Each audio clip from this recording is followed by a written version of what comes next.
This is a city builder, but it's so much different to a lot of the ones we've seen before. Finally here, Manor Lords. For those of you that saw our best strategy games of 2024 coming up, welcome in to this video where we're going to look at some of the best strategy games to look forward to in 2024. Everyone has different tastes, so we're just going to pick the best in each of these spaces. That medieval, that modern, maybe even that World War II era, and then that sort of sci-fi spacey sort of genre. Let's just get straight into it. This you will have already seen a bit of. We finally got our hands on it. What do I think? Let's have a quick chat about Manor Lords.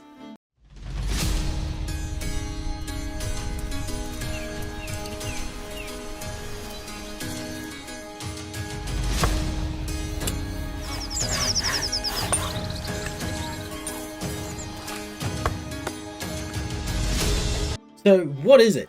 It's quite clearly a bit of a city builder, but it's one of the few, in fact, almost one of the only ones that actually has combat involved as well. So you don't just have your survival, city management sort of approach and your city planning, a little bit of combat sprinkled in, which makes it a little bit different.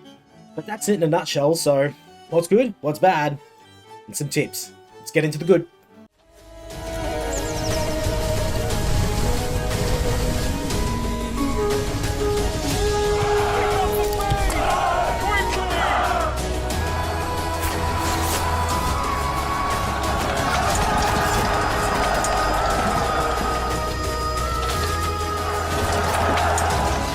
Manor Lords, I'm f***ing excited. I have been looking forward to this for a while. I've heard mostly positive things. I think the only negative stuff I've heard is Gal saying it's not good enough for Gal's standards. That's right. I'm sure that's just because Gal's standards are very, very high. Greg, Manor Lord's death. So, Greg is a human being. Those of you that have done games before may note that most games are not made by a human being. They're usually made by many human beings. I'm pretty sure this bloke has soloed this. So that's kind of fucking hectic. What's good is a pretty long list, so I'm going to condense it down. Basically, this absolutely breaks the mold. It has one of the best road systems. It sounds like a weird thing to harp on, but it really does. You see the roads, you look at the village, it's so authentic. And this applies to the whole village. Everything looks so authentic. It doesn't necessarily mean it's always super exciting. I mean, medieval villages by their nature were not exactly spectacular places, but it does an amazing job of capturing that authenticity. I've only had the game for a couple of days and I've already clocked almost 20 hours into it in my absolute spare moments whenever I could, because once it sucked me in, which was pretty much the first couple of minutes, I was off to the races.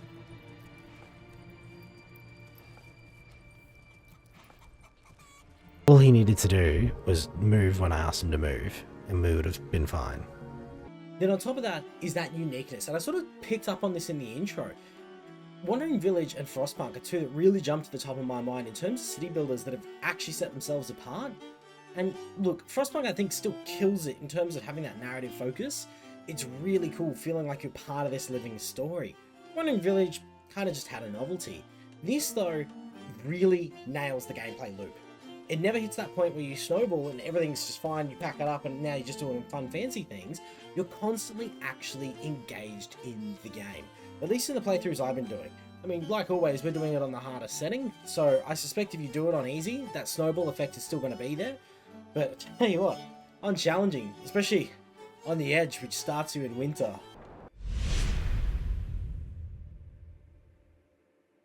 It. God damn. Bill. Alright. So let's try that without losing the game. Which she's not exactly easy. I'm thinking similar. We'll do a long market there, more houses here, church at the end, church at this end, manor there. Get forests to grow this way. Farm this core on the right. We'll forage and hunt up here. It's alright. And I was constantly engaged. There was never a point where I was sitting there with nothing to do.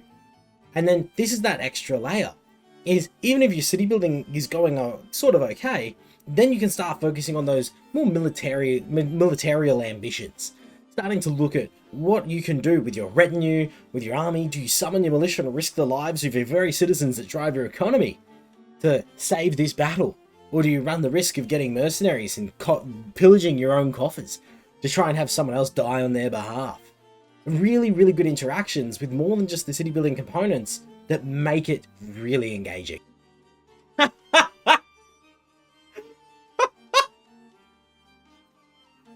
Alright. I can live with this. I can definitely live with this. Oh, it's the flag!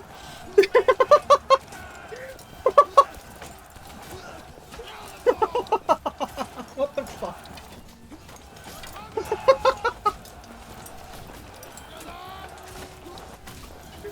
Yes! Take me into battle. Let me watch over the enemy. Did you slaughter them? Slaughter them all.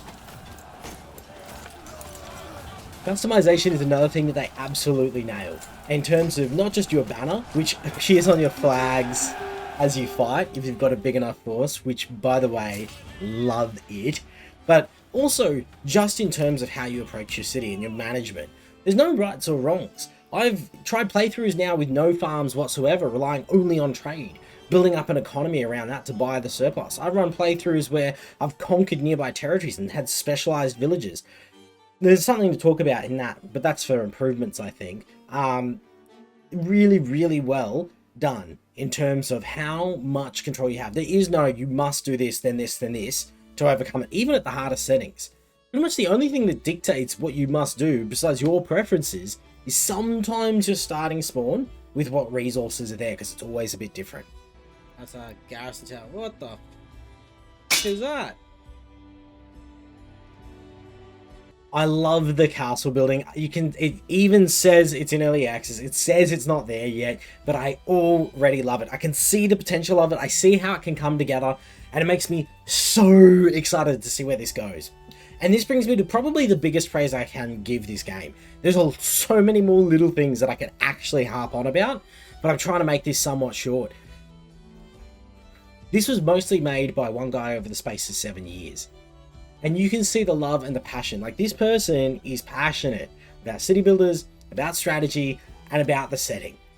And every time I roll my screen back to look at the neighboring areas with their resources, every time I roll in to look at my village and how it's slowly growing and coming together to overcome the problems, like, it breathes something that I personally, and most of the people in this genre that play this genre, seem to have been after. Something that's not just, oh, city builder that's hard, and now it's not. It feels alive, even just the way the people speak and engage, even what's going on, having the families of the people. Like, you don't just assign individuals, you assign families. Someone might go chop down wood, someone else in the family might go and sell it at the market, and then the whole interaction between this ecosystem feels alive. Add the little soft military element on top, which is clearly not the focus of the game, but it gives it a bit of that spice. This is an amazing all-round package. What's not to like? But if you like the sound of this so much, maybe you should like the video. But it is early access, nothing's perfect. Let's have a bit of a chat about where I think there's still some room for improvement.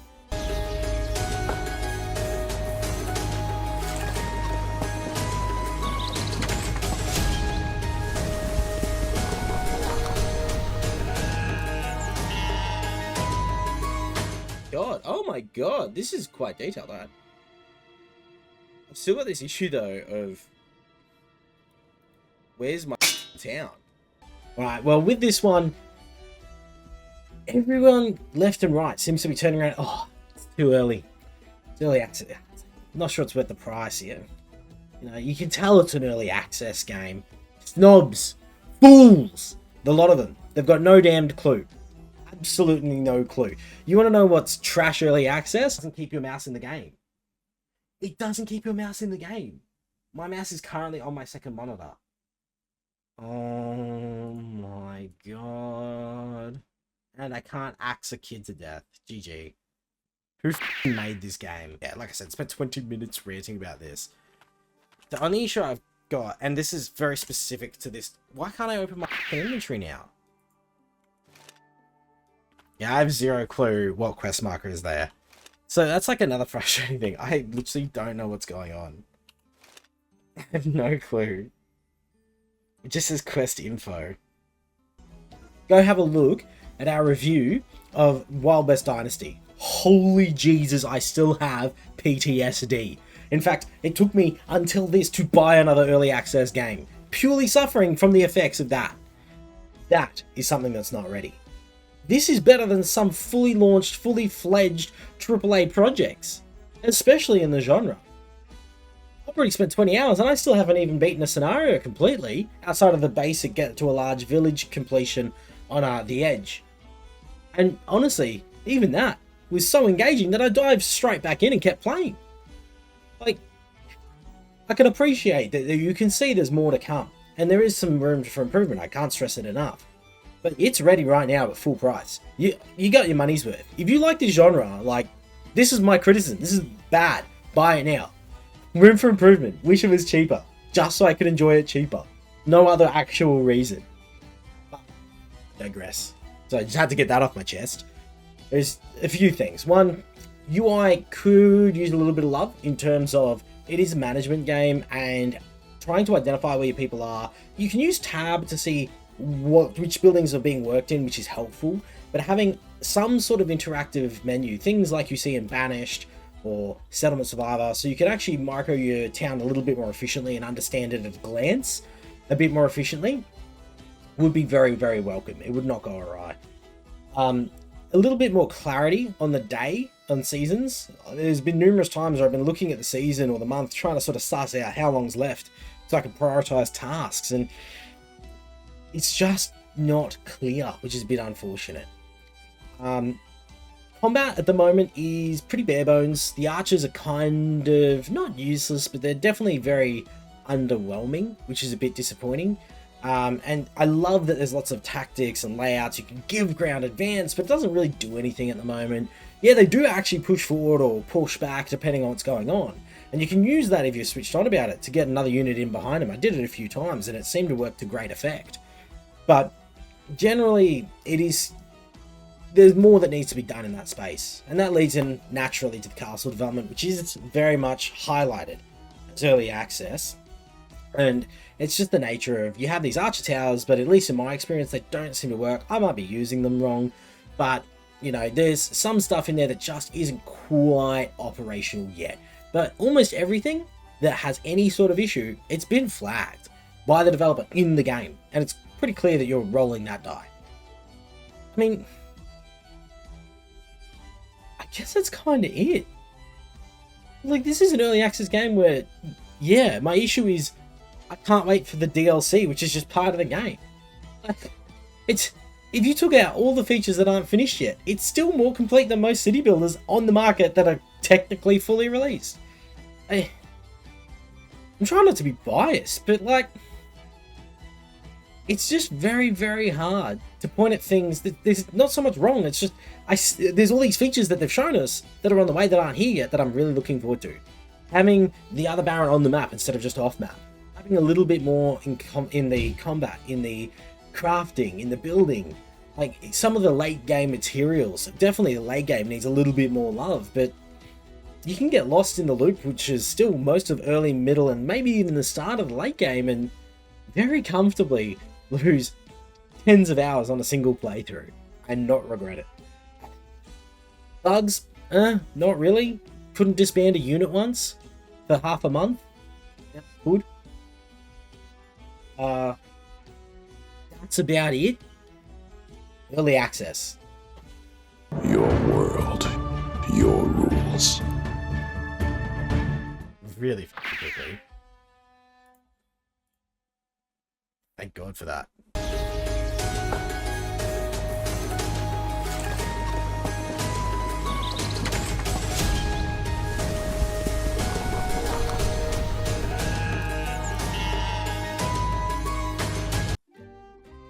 Quick tips for play just before we get into the conclusion. Look, it's constantly changing. Early access, balances are being made. Be mindful of that. Farms were OP, now they've been nerfed. Vegetable patches, you can make just a couple big ones, you're sorted, they seem to have been nerfed. but it mostly seems to be for the better. The balance in it's not designed to be a balanced game. It's designed to be authentic, and I think they do a good job of still having it somewhat balanced, but don't, be aware that things are in a state of flux, and you might get caught out once or twice looking at older tips videos if that's the case. The other big one is, now that, speaking of that, veggie patches are great, do them a bit smaller. Apple orchids take 3 years, be mindful of that before you do that. It's a big investment. The charcoal kiln is amazing, no matter what you're using it for, because everything needs fuel, plus you can sell it well. Be mindful that is so good. And then trade tariffs, the talent that takes trade tariffs down is probably the best in the game still at the moment. They're probably the big quick tips. Although, that being said, we've got a tips video that launched parallel with this. Link to it in the description at the end. If you want to watch that video, we go into way more depth over a few tips as quickly as we can. Alright, now with that, let's just get into the conclusion.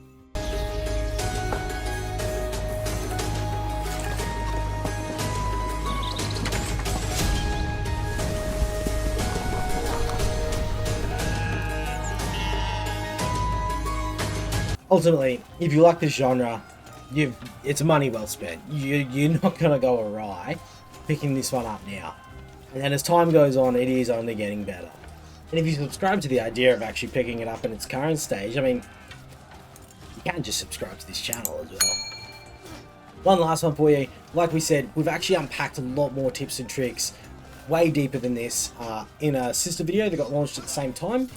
Link in description, link at the top. Just jump on that one if you want to see a little bit more unpacked in terms of gameplay and some things to sort of help you get off the ground, especially if you like playing on harder settings and you're struggling a little bit.